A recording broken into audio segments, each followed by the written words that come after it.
Hello friends.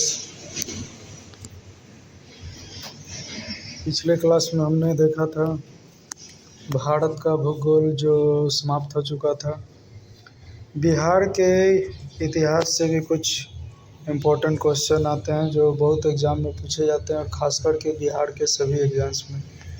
तो बिहार के यदि आप कोई भी एग्ज़ाम देना चाहते हैं तो उससे पहले आपको बिहार जीके भी देखना बहुत इम्पोर्टेंट है।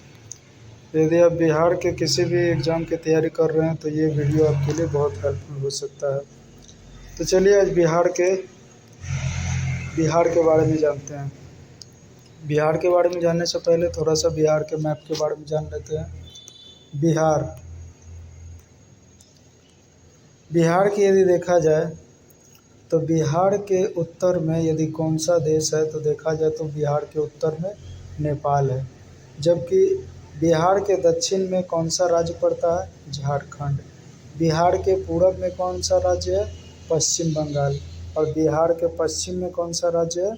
उत्तर प्रदेश। तो ये बिहार के चारों दिशाएं में देख लिए। अब देख लेते हैं बिहार का पूरब से पश्चिम कुल लंबाई कितना है? पूरब से पश्चिम तो ये है 483 किलोमीटर। जबकि उत्तर से दक्षिण यदि देखा जाए तो 345 किलोमीटर, यानी सबसे अधिक लंबाई इसकी पूरब से पश्चिम है 483 किलोमीटर। जबकि उत्तर से दक्षिण मात्र 345 किलोमीटर है। अब यदि इसके अक्षांश के विस्तार के बारे में देखें तो इसका अक्षांशीय विस्तार 24.20 डिग्री से लेकर 27.31 डिग्री तक जाता है। अब 24 से लेके 27, 31 बोल रहे, 24 से लेके 27 डिग्री तक लगभग याद रखेंगे। 24 डिग्री से लेकर 27 डिग्री तक, यानी लगभग बिहार में 3 डिग्री अक्षांश एग्जिस्ट करता है। 3 डिग्री यानी पर डिग्री कितना किलोमीटर होता है? लगभग 111 किलोमीटर। तो 111 किलोमीटर से यदि गुना कर दे तो कितना हो जाएगा? 333 किलोमीटर। लेकिन यहाँ दिया कितना हुआ? 345 किलोमीटर। तो लगभग पॉइंट का भी वैल्यू यदि गुना करें तो लगभग 345 किलोमीटर ही आ जाएगा। अब देख लेते हैं इसका दक्षिणी विस्तार या देशांतर कहते हैं। तो देशांतर 83 डिग्री से लेकर 88 डिग्री पूर्वी देशांतर तक जाता है। 83 डिग्री से लेकर 88 डिग्री पूर्वी देशांतर, यानी कितने डिग्री बिहार में एग्जिस्ट हुए? तो 83 से लेकर 88, यानी 5 डिग्री लगभग बिहार से गुजरा। तो 1 डिग्री का वैल्यू कितना है? 111 किलोमीटर। तो 5 डिग्री का 555 किलोमीटर। तो ये तो घट ही गया, 483 किलोमीटर आया। ठीक है, तो लगभग यदि पॉइंट टू पॉइंट गुना करेंगे तो लगभग 483 किलोमीटर ही आएगा। तो देशांतर इसका देख लिए 83 से लेकर 88 है, जबकि अक्षांश 24 से लेकर 27 है। तो याद रखेंगे 24 से 27 अक्षांश है और 83 से 88 देशांतर है, पूर्वी देशांतर। चलिए अब जाते हैं बिहार के मुख्य पॉइंट्स है। पहले देख लेते हैं इसमें पढ़ना क्या क्या है। ये रहा विषय सूची आपका। विषय सूची में देखा जाए तो 24 टोटल विषय हैं, जिसमें से आपके लिए सबसे इम्पोर्टेंट कौन कौन सा है वो देख लेते हैं। तो यदि इम्पोर्टेंट देखा जाए तो लगभग 10 जो चैप्टर है ये आपके लिए इम्पोर्टेंट है, जिसमें भारत के इतिहास हो गया, प्राचीन इतिहास है, मध्यकालीन है, आधुनिक है, 1857 का विद्रोह है, कुछ बिहार का विद्रोह है, वास्तुकला से भी चित्र पूछा जाता है, लोक संगीत से भी क्वेश्चन आते हैं और कुछ मेले त्यौहार और साहित्य प्रकाशन से भी क्वेश्चन आता है। तो ये 10 जो है आपके लिए बहुत ही इम्पोर्टेंट है। बाकी जो है बाकियों से भी क्वेश्चन आते हैं, न के बराबर, इसलिए बाकी को केवल देख लेंगे ओवरव्यू इसमें क्या क्या आता है। लेकिन मोस्ट इम्पोर्टेंट है 1 से लेकर 10 तक, जिसमें इतिहास से है लगभग 1 से लेकर 5 या 1 से लेकर 5 तक या 5 तक या 4 तक कह सकते हैं, आधुनिक इतिहास तक है। प्राचीन बिहार से लेकर आधुनिक बिहार तक है 4 चैप्टर, जो कि इम्पोर्टेंट तो है ही, हर एग्ज़ाम में देखा गया है, चाहे दरोगा हो, पुलिस हो या बीपीएससी एग्ज़ाम हो। उसके बाद 10वां के बाद यदि कोई इम्पोर्टेंट चैप्टर है तो बिहार के जलवायु एवं मिट्टी के बारे में थोड़ा सा देख लेंगे, और कृषि सिंचाई के बारे में, और थोड़ा राज्य व्यवस्था। ठीक है, चलिए स्टार्ट करते हैं। पहला, इतिहास के स्रोत। पहला चैप्टर स्टार्ट कर रहे हैं, जिसमें पहला चैप्टर था इतिहास के स्रोत। 3 से लेकर 8 तक है इतिहास का चैप्टर, थोड़ा सा संक्षेप जानकारी दिया गया है। उसके बाद हम लोग शुरू करेंगे प्राचीन काल। तो इतिहास के थोड़ा स्रोत देख लेते हैं क्या क्या से है। यदि पुरातात्विक स्रोत देखा जाए इतिहास के, कि पुरातात्विक स्रोत बिहार के कहाँ से मिला है, तो बिहार के किस स्थल से पूर्व ऐतिहासिक युग के पुरातात्विक स्रोत प्राप्त हुए हैं, तो पटना स्थल से प्राप्त हुए हैं। नेक्स्ट है, निम्न में से किस स्थल से पूर्व ऐतिहासिक युग के पुरातात्विक स्रोत प्राप्त नहीं हुए हैं। पूर्व ऐतिहासिक युग के पुरातात्विक स्रोत प्राप्त नहीं हुए हैं, तो लगभग ये तीनों जगह से प्राप्त नहीं हुआ है। कहाँ से? मुंगेर, गया और वैशाली। तो इसका मतलब है बाकी सभी जिलों से प्राप्त हुई है, केवल मुंगेर, गया और वैशाली जिलों को छोड़कर। पूर्व ऐतिहासिक स्थल चिरांद वर्तमान की किस जिले में स्थित है, तो चिरांद हम जानते हैं सारण जिले में स्थित है। और चिरांद तो ऐसे भी याद होगा क्योंकि हमारे भारत के जो प्रथम राष्ट्रपति थे यहीं से थे। राष्ट्रपति जो राजेंद्र प्रसाद थे, उनका जन्म भी चिरांद में ही हुआ था, जो किस जिले में है, सारण में आता है। पूर्व ऐतिहासिक स्थल चेचर वर्तमान के किस जिले में स्थित है, वैशाली में स्थित है। निम्न में से किस पूर्व ऐतिहासिक स्थल से नवपाषाण कालीन अस्थिल उपकरण प्राप्त हुए हैं, तो ये चिरांद से ही प्राप्त हुए हैं। निम्न में से बिहार के किस पूर्व ऐतिहासिक स्थल से ताम्र प्रस्तर युगीन उपकरण एवं मृदभांड प्राप्त हुए हैं, तो ये 3 जगह से हुए, चेचर, वैशाली, मनेर और सोनपुर। ये 3 जगह से पूर्व ऐतिहासिक काल की जानकारी मिला है। निम्न में से कौन बिहार के पुरातात्विक स्रोत है, तीन स्रोत है मुख्यतः। कुछ सिक्के मिले हैं जिससे पता चलता है, कुछ ताम्र लेख मिले हैं जिससे भी पता चलता है बिहार के पुरातात्विक स्रोत के बारे में, और कुछ भग्ना अवशेष या पुरातात्विक अवशेष मिले हैं जिससे प्राप्त होता है। यानी 3 चीज़ों से जानकारी मिलते हैं बिहार के स्रोत के बारे में। अगला देख लेते हैं, लौरिया अड़ेराज और लौरिया नंदराज का अभिलेख किस शासक से संबंधित है, अशोक से संबंधित है। किस स्थल से स्तंभ लेख प्राप्त हुआ है, तो रामपुरवा स्थल से प्राप्त हुआ स्तंभ लेख। अशोक कालीन क्या सासाराम की चंदपीर पहाड़ी से प्राप्त हुआ है, तो ये लघु शिलालेख प्राप्त हुआ है अशोक कालीन। तो अशोक कालीन जो लघु शिलालेख है सासाराम से प्राप्त हुआ है।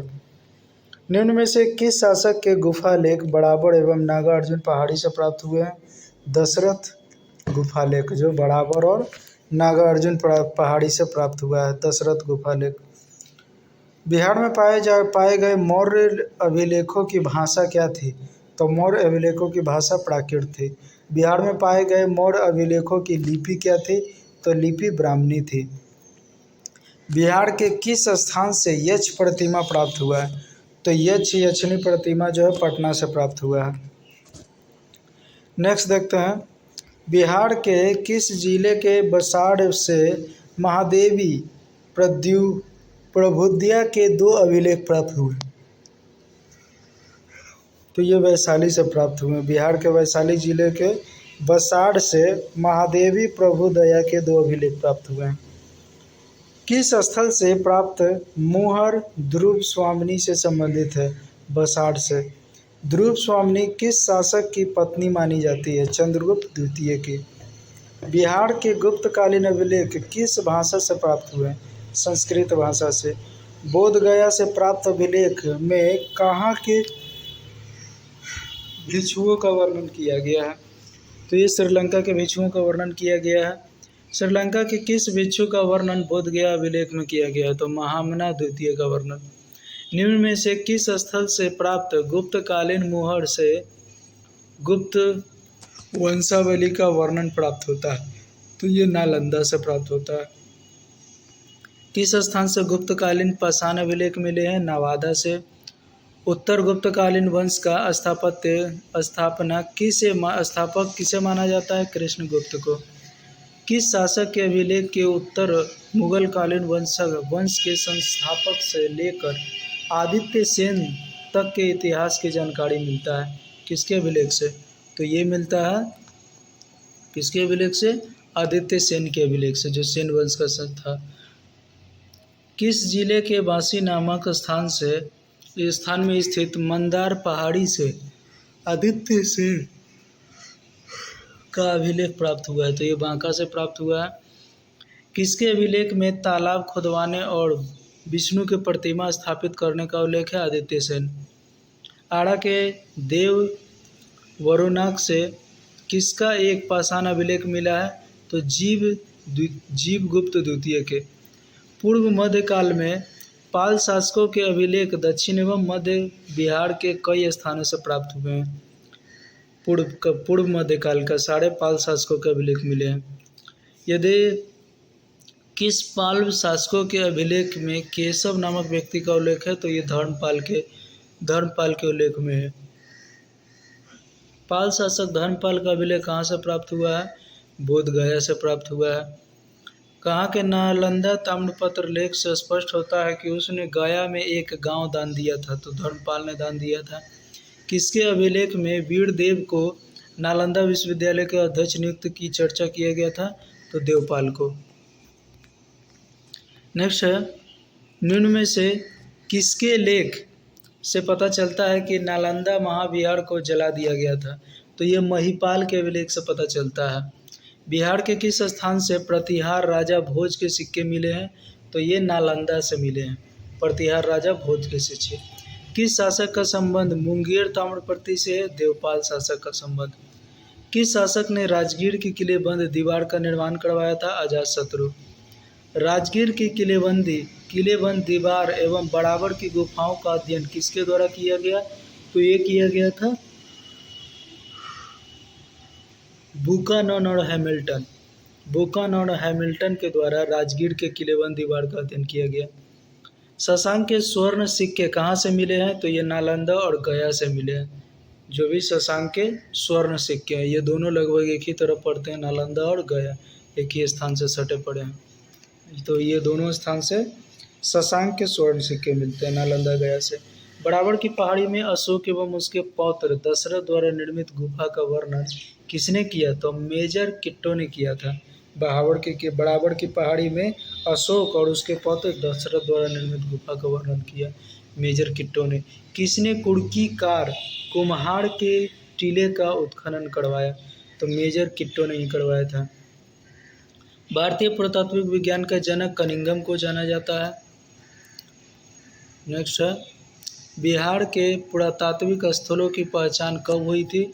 सन 1861 ईस्वी में पुरातात्विक स्थलों की पहचान हुई थी। 1861 से पहले नहीं हुई थी, यानी 1861 ईस्वी में पहला पुरातात्विक स्थलों की पहचान हुआ था। किसके द्वारा बिहार के पुरातात्विक स्थलों की पहचान की गई? कनिंघम के द्वारा किया गया था। किसने बोधगया में स्थित बोधि मंदिर के बारे में बताया था? तो ये कनिंघम ने ही बताया था। किसने बिहार से 11 किलोमीटर दूरी पर स्थित बड़गांव की खोज की, जहां प्राचीन नालंदा महाविद्यालय स्थित है? ये भी कनिंघम ने ही खोजा था। किस स्थान से कुमारगुप्त एवं स्कंदगुप्त का प्रसिद्ध पाषाण लेख मिलता है? तो ये नालंदा से ही मिलता है, कुमारगुप्त और स्कंदगुप्त का। पटना विश्वविद्यालय में कब प्राचीन भारतीय इतिहास एवं पुरातात्विक विभाग की स्थापना की गई? 1949 में। किसने 1950 में वैशाली एवं 1951 में कुम्हड़हार का उत्खनन करवाया था? तो ये के देव और डॉक्टर अल्तेकर ने किया था। राज्य पुरातत्व निदेशालय की स्थापना कब हुई थी? सन 1962 ईस्वी में। जातक कथाओं का संबंध किस धर्म से था? बौद्ध धर्म से। जातक कथाओं में स्वर्ण सिक्के हेतु किस शब्द का प्रयोग किया गया? निष्क का प्रयोग किया गया है। नेक्स्ट है बिहार के किस क्षेत्र से प्राचीन स्वर्ण सिक्के प्राप्त हुए हैं? तो बिहार के किसी भी क्षेत्र से स्वर्ण सिक्के नहीं मिले हैं। स्वर्ण सिक्के, प्रारंभिक सिक्कों को क्या कहा जाता था? आहत कहा जाता था। बृहदारण्य उपनिषद के अनुसार विदेह के राजा जनक ने निष्क सिक्के दान किए थे। निष्क का मतलब स्वर्ण या सोना होता है। बिहार से प्राप्त प्राचीन सिक्के मूलतः आहत सिक्के ही हैं, जिन्हें अनेक नामों से जाना जाता है। या तो कासारपन कहा जाता है, पर्ण या धारण कहा जाता है। बिहार के किस स्थान से रजत आहत सिक्के मिले हैं? तो ये मोतिहारी, लोहानीपुर और फतुहा से मिले हैं। गुप्तकालीन बिहार में किस धातु के सिक्के प्रचलित थे? तो गुप्तकालीन बिहार में तीनों धातु मिले हैं, सोना, चांदी और तांबा। जबकि पीछे देखे थे कि बिहार के किसी भी ज़िले से सोना के एक भी सिक्के नहीं मिले हैं, कहीं से भी नहीं मिले हैं। प्राचीन स्वर्ण सिक्के, तो प्राचीन काल में स्वर्ण सिक्के नहीं मिले, लेकिन गुप्तकालीन बिहार में मिले थे, यानी मध्य बिहार में सोना, चांदी और तांबा तीनों के सिक्के मिले थे। उसके बाद है साहित्यिक स्रोत। साहित्यिक स्रोत में देखते हैं क्या क्या है। तो साहित्यिक स्रोत में है, कौन बिहार का साहित्यिक स्रोत है? तो बिहार का साहित्यिक स्रोत कहाँ से मिलता है? ऋग्वेद, अथर्ववेद और शतपथ ब्राह्मण तीनों से। बिहार शब्द का प्रथम उल्लेख किस ग्रंथ में हुआ था? तो ये अथर्ववेद में हुआ था। बिहार शब्द क्वेश्चन आता है कि बिहार शब्द किस वेद से आखिर मिला था? तो ये अथर्ववेद से मिला था। मगध का सर्वप्रथम उल्लेख किस ग्रंथ में मिलता है? तो मगध का उल्लेख ऋग्वेद में मिलता है, लेकिन बिहार का उल्लेख अथर्ववेद में मिलता है। किस साहित्य से बिहार के इतिहास की जानकारी मिलता है? तो ये अंगुत्तर निकाय, भगवती सूत्र और दीर्घ निकाय, ये तीनों से जो है बिहार के साहित्यिक स्रोत की जानकारी मिलता है। अंगुत्तर निकाय एवं दीर्घ निकाय का संबंध किस धर्म से है? तो ये दोनों के दोनों बौद्ध धर्म से है। भगवती सूत्र का संबंध जैन धर्म से है। सर्वप्रथम महाजनपदों की जानकारी किस ग्रंथ से प्राप्त हुई है? तो ये भगवती सूत्र और अंगुत्तर निकाय दोनों से महाजनपद के बारे में जानकारी मिला है। महाजनपदों की कुल संख्या कितनी है? तो 16 महाजनपद है, जो अंगुत्तर निकाय में लिखा गया है। बिहार में कुल कितने महाजनपद स्थित है? तो बिहार में केवल 3 ही है। 16 महाजनपद है, लेकिन बिहार में 3 महाजनपद है। तो 3 महाजनपद कौन कौन सा है देखते हैं। बिहार में स्थित महाजनपद कौन नहीं है? तो वत्स को छोड़कर तीनों बिहार में। अंग जो है बिहार में पड़ता है, जो चंपापुर में पड़ता है। मगध पटना में, वज्जी वैशाली में। तो मगध, वज्जी और अंग, ये तीनों महाजनपद बिहार में है। तो कुल बिहार में 3 ही महाजनपद है, यानी 16 महाजनपदों में से 13 महाजनपद पूरे लगभग भारत में है, बाकी 3 जो है बिहार में स्थित है। तबकाते नासरी के लेखक कौन है? तो मिन्हाज उस सिरा तबकाते नासरी के लेखक हैं। चलिए साहित्यिक स्रोत में इतना ही देख लेते हैं। उसके बाद नेक्स्ट रहेगा साहित्यिक स्रोत के बाद प्राचीन काल नेक्स्ट में देख लेंगे।